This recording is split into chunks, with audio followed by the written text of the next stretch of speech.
आशीष की गुरुवे फिर ये दर्श तुम्हारा हो। ऐसा तो आशीष की गुरुवे फिर ये दर्श तुम्हारा हो। जब भी दर्श हो मेरे गुरुवे सिर पर हाथ तुम्हारा हो। बोलो पंच परमेश्वरी भगवान की जय। 1008 से अधिनाथ भगवान की जय। अंतिम तीर्थेश भगवान महावीर स्वामी की जय। आचार्य भगवान गुरुवर श्री विशुद्ध सागर जी महाराज की जय। मुनि श्री सुप्रभ सागर जी महाराज की जय। मुनि श्री प्रणत सागर जी महाराज की जय। जय जनबंधु, मैं आप सभी का स्वागत करता हूं उस लोकप्रिय कार्यक्रम जिसका नाम है सम्यक समाधान। समीचीन विकल्पों का सम्यक समाधान प्रतिदिन शाम को YouTube चैनल से प्रसारित होने वाला एकमात्र ऐसा डेली प्रोग्राम है जिसके माध्यम से जो उपस्थित श्रावकगण या फिर ऑनलाइन के माध्यम से जुड़े हुए श्रावकगण उनके मन में उठने वाले जो विकल्प है उन विकल्पों का समाधान साक्षात पंचम परमेष्टि साधु परमेष्टि मुनि सुप्रभ सागर जी मुखारविंद से हम सब प्राप्त कर रहे हैं। यह मुनिश्री की हमारे ऊपर असीम अनुकंपा है कि वह अपने डेली रूटीन में से अपने स्वाध्याय तब से समय निकालकर हम लोगों के लिए, सिर्फ हम लोगों के लिए यह सम्यक समाधान प्रदान कर रहे हैं। यह सम्यक समाधान है, इसके माध्यम से देश विदेश के लोगों के मन में जो उठने वाले विकल्प है उस विकल्पों का श्रवण हो रहा है।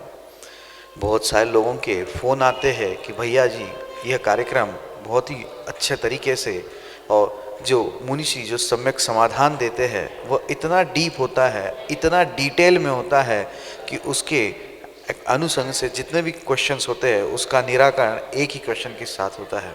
तो मैं आप सभी को यही विनंती करता हूँ, ऐसे ही आप हम ऊपर ऐसे ही अपना विकल्प भेजते रहे और विकल्पों का सम्यक समाधान हम मुनिश्री के द्वारा प्राप्त करते रहेंगे। मैं मुनिश्री के चरणों में बारंबार नमोस्तु करते हुए मुनिश्री प्रणत सागर जी महाराज से यह विनय करता हूँ कि हे स्वामी आज के कार्यक्रम को गति प्रदान करते हुए संचालित करें। नमोस्तु नमोस्तु नमोस्तु। ओम नमः सतेभ्य। कीर्त्या महत्या भुवि वर्धमानं तं वर्धमानं स्तुतिगोचरतं निनीशमास्मो वैमध्यवीरं विशीर्णदोषाशयपाशबन्धुं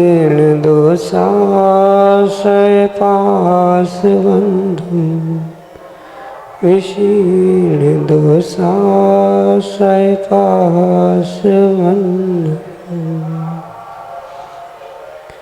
पंच परमेष्टि भगवान की परम पूज्य आचार्य भगवंत गुरुवर विशुद्ध सागर जी मुनि महाराज की परम पूज्य मुनि श्री सुप्रभ सागर जी महाराज की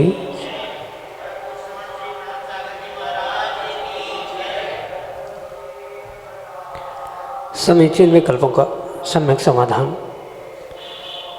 सम्यक ज्ञान की वह अनूठी विधा जो हमें प्रतिदिन हमारे मन में उठने वाले अनेक समीचीन विकल्पों को शांत करके और हमारे जीवन को निराकुलता की ओर ले जा रहे हैं।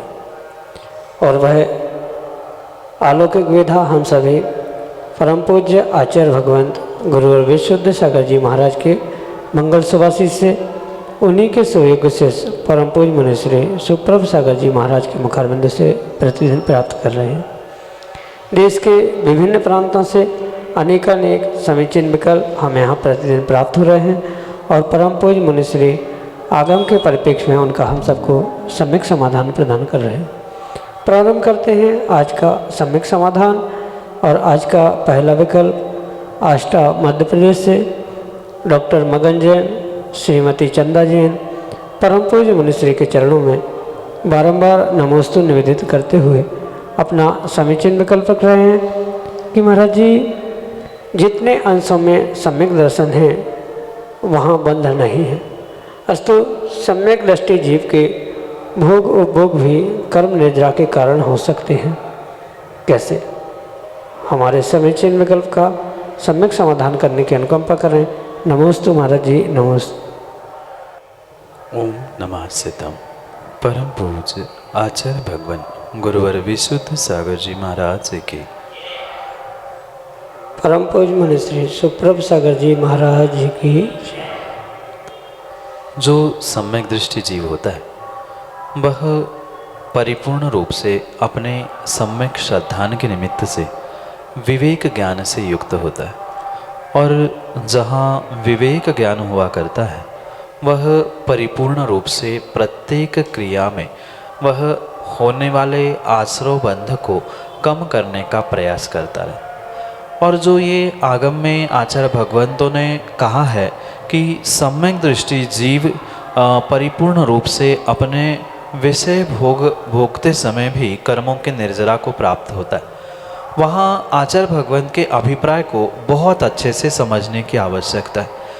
जहाँ सम्यक दृष्टि के भोगों को निर्जरा का साधन कहा गया है, वहाँ आचार्य भगवंत का अभिप्राय मात्र भोग भोगने की प्रवृत्ति को बढ़ाना नहीं है, अपितु परिपूर्ण रूप से उस भोगों की साथ साथ यानी भोग भोगते समय जो उसकी समीचीन दृष्टि है, तत्व पर श्रद्धान है, वह समझने की बहुत अनिवार्यता या आवश्यकता है।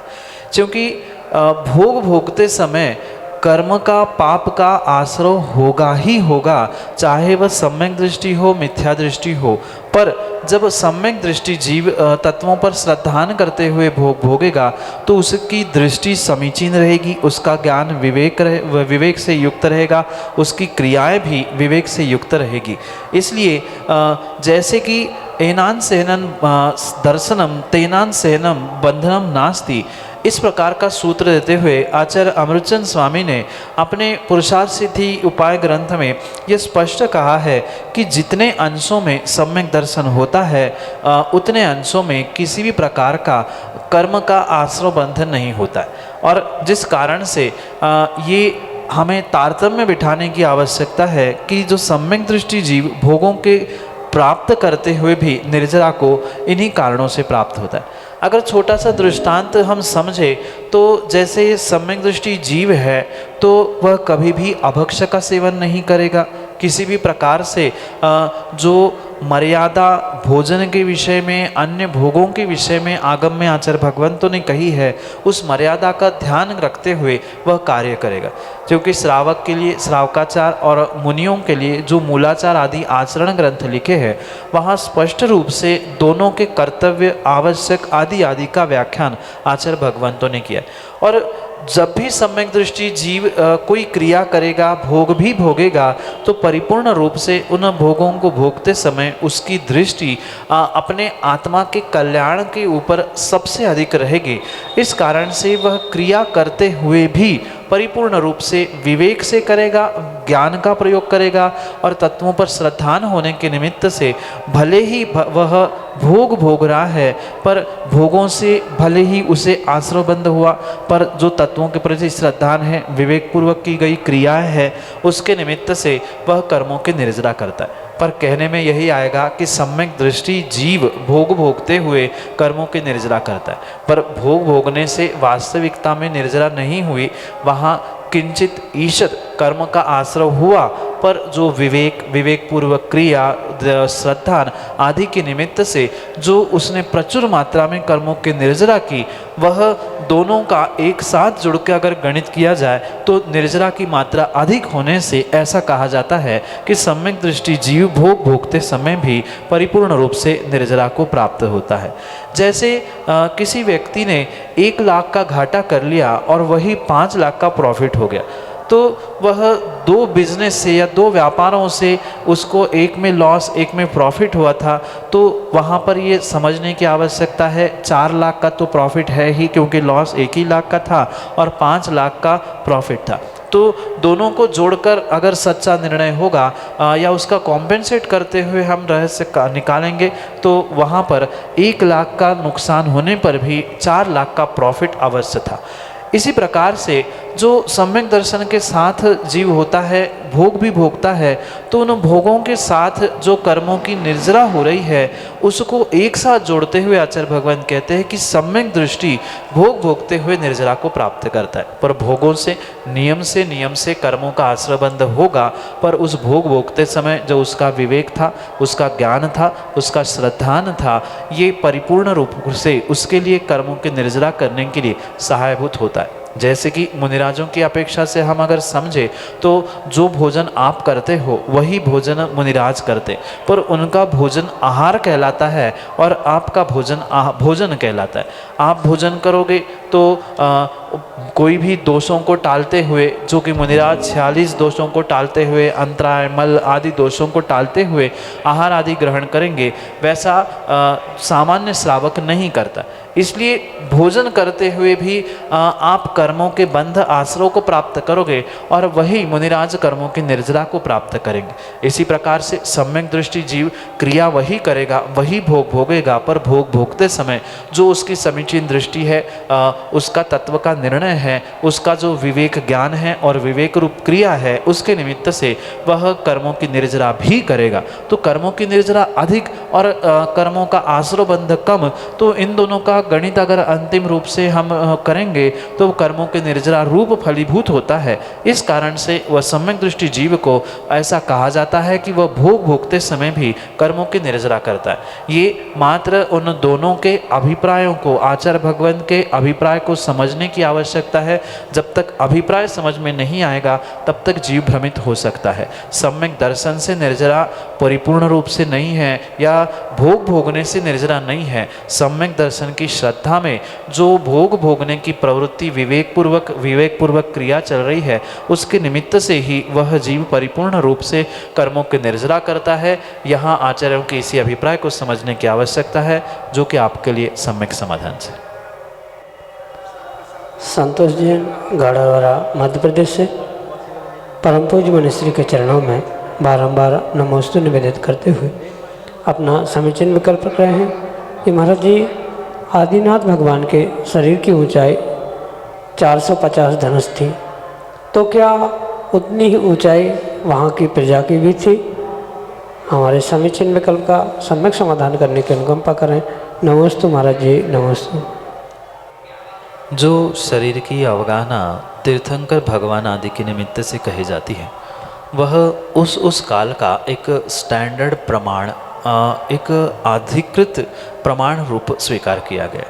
जैसे वर्तमान में हम महावीर भगवान के इस शासन काल में रहते हैं, उनकी भी ऊंचाई 7 हाथ थी, तो लगभग उनके काल में और वर्तमान में भी आप देख लेना 5, 6, 7 फीट के आसपास ही, कुछ कम कुछ ज़्यादा उतनी ही ऊंचाई वर्तमान के जीवों की भी है। उसी प्रकार से जो आदिनाथ भगवान के काल में भी 500 धनुष की उनकी जो ऊंचाई कही गई है, उसी प्रकार के सामान्य रूप से वहाँ सामान्य जीवों की भी लगभग उतनी ही ऊंचाई होती। वह एक तीर्थंकर के निमित्त से एक आदर्श रूप से या स्टैंडर्ड रूप से एक गणित बताया गया है कि 500 फिर 25-25 धनुष कम होना आदि आदि, जो उसका गणित बताया गया है वह परिपूर्ण रूप से उस गणित के हिसाब से, क्योंकि वे महापुरुष है और उनकी वह ऊंचाई वैसी ही होती है। और साथ में जो उस काल के जो जीव रहेंगे वो भी उसी प्रकार से रहेंगे। इतना अंतर बिल्कुल नहीं रहेगा कि तीर्थंकर भगवान 500 धनुष अवगाहना के और सामान्य पुरुष जो है 3 हाथ के 7 हाथ के, ऐसा किंचित भी प्रमाण नहीं होगा। जैसे कि तीर्थंकर के पुत्र ही जो 525 धनुष थे, वे 525 धनुष थे, तो 2, 5, 5, 25 धनुष ऊपर नीचे इतने ही प्रमाण में कम ज़्यादापन हो सकता है, पर 500 धनुष के भगवान और बिल्कुल 3 हाथ के इंसान, ऐसा वहाँ पर कोई भी गणित नहीं है।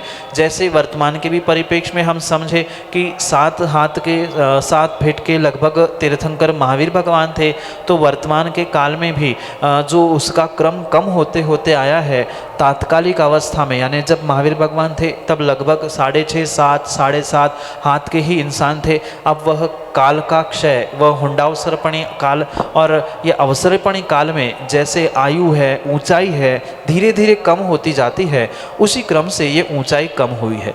इसलिए जब जैसे जो तीर्थंकर होते हैं उन तीर्थंकर की जो ऊंचाई कही जाती है वह सर्वोत्कृष्ट प्रमाण के रूप में या एक स्टैंडर्ड के रूप में स्वीकार की जाती है, और बाकी जो जन सामान्य होते हैं उनका 2, 5, 25 इधर उधर प्रमाण होता रहता है। इस कारण से वह वहाँ के सभी जीव लगभग 500 धनुष्य के ही होंगे। लगभग इसलिए कि कुछ प्रमाणों में कम ज़्यादापन व्यक्ति के व्यक्तिगत रूप से कर्मों के आदि के निमित्त से होता है, क्योंकि तीर्थंकर आदिनाथ भगवान के पुत्र की ही ऊंचाई 500, 525 दोनों प्रमाण उसके विषय में दोनों पुत्रों के निमित्त से प्राप्त होती है। तो ये परिपूर्ण रूप से कुछ हद तक बराबर और कुछ आगे पीछे होने की संभावना होती है, पर बहुत अंतर उसमें भी नहीं होता। यही आपके लिए सम्यक समाधान है। श्रीमती अंजना जैन, जो नारदेव मध्य प्रदेश से, परम पूज्य मुनिश्री के चरणों में बारंबार नमोस्तु निवेदित करते हुए अपना समीचीन विकल्प रख रहे हैं कि महाराज जी, संसार में सुख दुख दिखाई देते हैं पर आत्मा के सुख दुख दिखाई नहीं देते, तो दोनों में क्या तालमेल है? हमारे समीचीन विकल्प का सम्यक समाधान करने की अनुकंपा करें। नमोस्तु महाराज जी, नमोस्तु। माँ, संसार एक दृश्य वस्तु है या चतुर्गति का भ्रमण, चतुर्गति के सुख दुख, ये संसार के दुख एक दृश्य घटनाओं के साथ जुड़े होने से वह हमारे लिए दृश्यमान हो सकते, पर जो उस संसार के अलावा आत्मा का सुख, आत्मा के लिए प्राप्त होने वाला दुख आदि जो कुछ भी है वह आत्मा ही दर्शक नहीं है या आत्मा ही दृश्य नहीं है, देखने योग्य नहीं है। इस कारण से उसके सुख दुख भी दिखाई नहीं देते। जो संसार में चतुर्गतियाँ है और चार गतियों में जो ये जीव का परिभ्रमण दिखाई देता है, तो कुछ अंशों में चार गतियाँ दिखती है, चार गति में उत्पन्न होने वाले सुख दुख भी दिखते हैं, गतियाँ दिखती है, संसार दिखता है, इस कारण से उसके सुख दुख भी दिखाई देते। पर कुछ जो मानसिक सुख दुख भी है तो वो भी नहीं दिखाई देता, क्योंकि मन दृश्यमान नहीं है, देखने में नहीं आता। जैसे मन नहीं दिखाई देता उसके सुख दुख भी नहीं दिखाई देते, पर होते हैं। उसी प्रकार से आत्मा भी दिखाई नहीं देती, आत्मा किसी इंद्रियों से ग्रहण भी नहीं की जा सकती है। इसलिए उस आत्मा के भी सुख दुख को समझना, किसी इंद्रियों से ग्रहण करना, आँखों आदि से देख लेना किंचित भी संभव नहीं होता है। इसलिए क्योंकि आत्मा और मन ये दृश्यमान नहीं है, अदृश्य है, आँखों से किसी भी इंद्रिय से ग्रहण करने में नहीं आते हैं, और जो आँखों से या इंद्रियों से ग्रहण नहीं किया जा सकता, फिर उसका विषय या उसके प्राप्त होने वाला सुख दुख भी किसी भी प्रकार से ग्रहण नहीं किया जा सकता। इसलिए भले ही संसार में चतुर्गति में भ्रमण करते हुए नारकियों का दुख है, तिर्यंसों का दुख है, स्वर्गों में देवों का सुख है, आदि सुख दुख तो किंचित किसी प्रकार से हम समझ सकते हैं, जान सकते हैं, क्योंकि कुछ अंशों में वे सब कुछ दृश्यमान है, देखने योग्य है, पर वह जो आत्मा है वह आत्मा वस्तु ही नहीं दिखाई देती, तो उसका सुख दुख भी दिखाई देना संभव नहीं होता है। इसलिए वह दोनों में इसी प्रकार से हमें तालमेल को बनाना पड़ेगा। जो दृश्यमान वस्तु है उस दृश्यमान वस्तु से प्राप्त होने वाले सुख दुख को हम दृश्यमान माने, और जो दृश्यमान है ही नहीं है, इंद्रियों के गोचर नहीं है, ऐसे उस दृश्यमान अदृश्य वस्तु आत्मा मन आदि के निमित्त से उसके सुख दुख को भी समझ नहीं पाना, क्योंकि वास्तव में भले ही चतुर्गति में जो सुख दुख उत्पन्न हो रहे हैं वह दिखाई जो दे रहे हैं बहिरंग रूप से शरीर आदि के निमित्त से, वे निश्चय ने से समझे तो वे आत्मा के ही सुख दुख है, क्योंकि जहाँ तक आत्मा है वह आत्मा ही सुख दुख का वेदन करता है। शरीर कभी भी किसी भी प्रकार से कोई भी पर्याय किसी भी प्रकार से सुख दुख का वेदन करती ही नहीं है। भले ही उपचार से हम करें कि तिर्यंस गति के दुख है, नरक गति के दुख है, पर दुख और सुख भोगने वाला कोई है तो उसका नाम आत्मा ही है। पर आत्मा हमें डायरेक्ट इंद्रियों से गोचर नहीं है, इसलिए उपचार से हम उसे संसार के दुख कह सकते हैं या चतुर्गति के दुख कह सकते हैं, पर वास्तविकता में अगर सुख दुख भोगने वाला कोई है तो उसका नाम है आत्मा। वह चाहे सिद्धालय का अतीन्द्रिय सुख हो, स्वर्गों का इंद्रिय सुख हो, या नरक तिर्यंस आदि का इंद्रिय जन्य दुख क्यों ना हो, भोगने वाला अल्टीमेटली वह आत्मा ही होने के कारण से उस आत्मा को ही हमें सुख दुख रूप से स्वीकार करना होगा, पर इंद्रियों से ग्रहण नहीं किया जा सकता। बहिरंग रूप से हम शरीर से या गतियों के निमित्त से जानते हैं, इसलिए उसे संसार का दुख कहा जाता है, चतुर्गति भ्रमण का दुख कहा जाता है, पर वास्तविकता निश्चय से वह दुख आत्मा का ही है। इस प्रकार से निश्चय और व्यवहार के कथन की अपेक्षा से उन दोनों में तालमेल बिठाने की आवश्यकता है दुख उसी आत्मा का, व्यवहार से संसार का कहा जाएगा और निश्चय से आत्मा का ही कहा जाएगा। यही आपके लिए सम्यक समाधान। चांदा बेटा मध्य प्रदेश से नित्या जैन परम पूज्य मुनिश्री के चरणों में बारंबार नमोस्तु निवेदित करते हुए अपना समीचीन विकल्प रख रहे हैं कि महाराज जी पुनर्जन्म होता है क्या। हमारे समीचीन विकल्प का सम्यक समाधान करने की अनुकंपा करें। नमोस्तु महाराज जी, नमोस्तु। पहले तो पुनर्जन्म इस शब्द के अर्थ को और अभिप्राय को समझने की आवश्यकता है। संसार में जितने जितने जीवों का जन्म हो रहा है, चाहे तिर्यंच, मनुष्य, नारकी, देव या किसी भी गति में अगर जन्म हो रहा है तो वह पुनर्जन्म ही होता है, क्योंकि जीव कभी भी नया बनता नहीं है, जीव का कभी भी नाश नहीं होता है। जो जीव द्रव्य है वह त्रैकालिक जीव द्रव्य है, वह कभी उत्पन्न ना हुआ है ना उसका कभी नाश हो सकता। इस अपेक्षा से जो द्रव्य त्रैकालिक है, ऐसे उस त्रैकालिक द्रव्य के निमित्त से जो पर्यायों का परिणमन हो रहा है, देव गति से मनुष्य गति, मनुष्य गति से नरक गति, त्रियंज गति आदि आदि रूप जो परिणमन हो रहा है, उस परिणमन की अपेक्षा से परिपूर्ण रूप से हमें पुनर्जन्म को स्वीकार करना ही होगा। क्योंकि जितने जितने जीव वर्तमान में हमें मनुष्य पर गति में या अन्य भी गति में दिख रहे हैं, वे कहीं ना कहीं दूसरे गति से मृत्यु को प्राप्त होते हुए इस गति में जन्म लेते हैं, और इस अपेक्षा से वहाँ हमें पुनर्जन्म ही स्वीकार करना पड़ेगा। क्योंकि जो पहली बार जन्मता है उसका पहला जन्म कहलाता है, और दूसरी बार जन्मा तो वो पुनर्जन्म है, तीसरी बार जन्मा तो पुनर्जन्म है। पर जीव द्रव्य का कभी आदि ही नहीं है और अंत भी नहीं हो सकता। तो जिस द्रव्य का, जिस जीव का कभी भी आदि अंत नहीं है, तो उस किसी भी प्रकार से हम पुनर्जन्म का निषेध नहीं कर सकते। कहीं ना कहीं वहाँ पुनर्जन्म रूप परिणमन हो ही रहा है।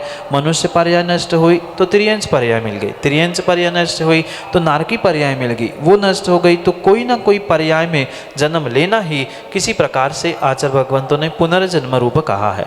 जैसे वर्तमान में बहुत सारे टीवी सीरियल हो, पिक्चर आदि हो, या अनेक स्थानों में पुनर्जन्म हुआ, उसे जाति स्मरण हुआ आदि आदि जो दिखाया जाता है, वह सभी स्थानों पर सभी जगह पे हो जरूरी नहीं है, पर वैसा भी होना संभव है। मनुष्य मरकर पुनः मनुष्य बन रहा है, और उस पुनर्जन्म के समय यानी दूसरी मनुष्य जन्म की पर्याय को प्राप्त करते समय अगर किंचित भी किसी भी प्रकार से पिछली पर्याय को छोड़ते हुए मृत्यु के समय विशुद्ध परिणामों के साथ अगर मृत्यु को प्राप्त हुआ है, तो नियम से उसको अगले पर्याय में कहीं ना कहीं कुछ अंशों में जाति स्मरण हो सकता है, जिसके निमित्त से ही वो बता सकता है कि पिछली पर्याय में मैं अमुक था, ऐसा था, मुझे ऐसा करना था आदि आदि रूप। वह पुनर्जन्म से संबंधित हमें उसके जाति स्मरण आदि को समझने की आवश्यकता है। पर आगम के अगर सत्यार्थ का बोध करेंगे तो नियम से हमें ये निर्णय करना होगा कि पुनर्जन्म के अलावा इस संसार में किसी का पहला जन्म ना हुआ है ना आने वाले समय में होगा। जितने भी जन्म होते हैं वे पुनर्जन्म रूप ही होते हैं। अगर मनुष्य से मनुष्य को अगर हम पुनर्जन्म कह रहे हैं तो वो भी संभव है, मनुष्य से अन्य गति में जाना वो भी किसी अपेक्षा से पुनर्जन्म ही है। इसलिए पुनर्जन्म का आगम के परिप्रेक्ष्य में निषेध नहीं किया जा सकता। पुनर्जन्म होता है और आने वाले समय में भी पुनर्जन्म होता रहेगा। मनुष्य से मनुष्य भी बन सकता है, मनुष्य से देव, नारकी, तिर्यंच आदि अन्य भी गतियों में जाते हुए वह पुनर्जन्म को प्राप्त कर सकता है। इसमें किसी भी प्रकार से विकल्प करने की आवश्यकता नहीं है। इसलिए पुनर्जन्म होता है भी और था भी, और आने वाले में भी समय में भी वह पुनर्जन्म सतत होता रहेगा, क्योंकि जीव का, द्रव्य का कभी भी उत्पाद नहीं होता। जो सतरूप है, अस्तित्व रूप है, वह न मिटता है न बनता है। इसलिए जो भी पर्याय रूप से उसका परिणमन चल रहा है, उस पर्याय रूप के परिणमन को समझते हुए हमें यही समझने की आवश्यकता है कि वह पर्याय रूप से परिणमन ही एक प्रकार का पुनर्जन्म है और वह जीव द्रव्य की अपेक्षा से होता है। यही आपके लिए सम्यक समाधान। अगले समीचीन विकल्प के लिए भरत जैन अध्यक्ष सकल दिगंबर जैन समाज परासिया अपने समीचीन विकल्प के साथ हमारे सामने। नमोस्तु गुरुवर, नमोस्तु गुरुवर, नमोस्तु गुरुवर। मेरा समीचीन प्रश्न है कि तत्वार्थ सूत्र में कहा है कि तत्वार्थ श्रद्धानम सम्यक दर्शनम। कृपया पूज्य गुरुवर मेरे सम्यक प्रश्न का समाधान करने की कृपा करें कि सम्यक दर्शन कैसे आसान शब्दों में हम समझें ताकि तत्वों का श्रद्धान कर सकें। नमोस्तु गुरुवर, नमोस्तु गुरुवर, नमोस्तु गुरुवर। तस्य भावस्तत्वम, जो जिसका जैसा स्वभाव है उसे आचार्य भगवंतों ने तत्व कहा। चाहे वह जीव तत्व हो, पुद्गल तत्व हो या अन्य जो 7 प्रकार के तत्व कहे हैं, वह उसका जो जैसा स्वभाव है, स्वरूप है, उसको पहचान लेना, उसे ही तत्व का।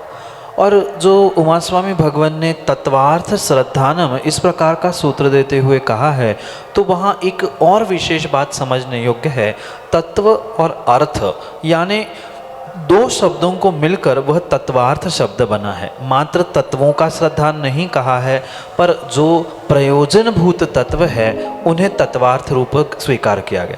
क्योंकि संसार में जितनी वस्तु है उनका जो ऐसा स्वभाव है उसको अगर हम तत्व कह रहे हैं, तो जो विपरीत तत्व भी हमें दिख रहे हैं, विपरीत वस्तुएं भी दिख रही है, उन पर भी श्रद्धान करने से अगर हम सम्यक दर्शन मान लेंगे तो वह सम्यक दर्शन की व्याख्या या सम्यक दर्शन विभ्रमित हो सकता है, विपरीत हो सकता है। इस कारण से आचार्य भगवान ने बहुत अच्छा शब्द जोड़ते हुए कहा है कि तत्वार्थ यानी तत्व भी, पर कौन से तत्व?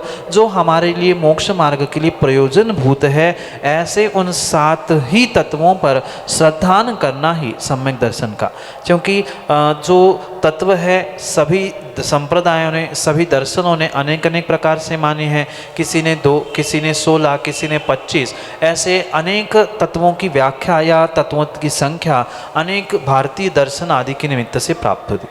इसलिए वहाँ शब्द जो लिखा है तत्व और अर्थ यानी प्रयोजनभूत आवश्यक जितने हैं उन्हीं 7 तत्वों पर श्रद्धान करना। जीव, पुद्गल, आश्रो, बंध, संवर, निर्जरा और मोक्ष, ये 7 तत्व है। उनके स्वरूप को समझते हुए कौन कैसा है, उससे मेरा कल्याण कैसे होगा या मैं उससे दूर कैसे हो सकता हूँ, उन सभी तत्वों से मैं जीव तत्व कैसे, किस प्रकार से भिन्न हूँ, किस प्रकार से भिन्न हो सकता हूँ, इस पर समीचीन दृष्टि करते हुए उसका सम्यक निर्णय करना, यही हमारे लिए सम्यक श्रद्धान या तत्वार्थ श्रद्धान के लिए कारण हो सकता है। जब तक उन तत्वों का स्वरूप पता नहीं है, तत्व कैसे है, क्या है, वो पता नहीं है, तब तक उन पर समीचीन श्रद्धान हो नहीं सकता।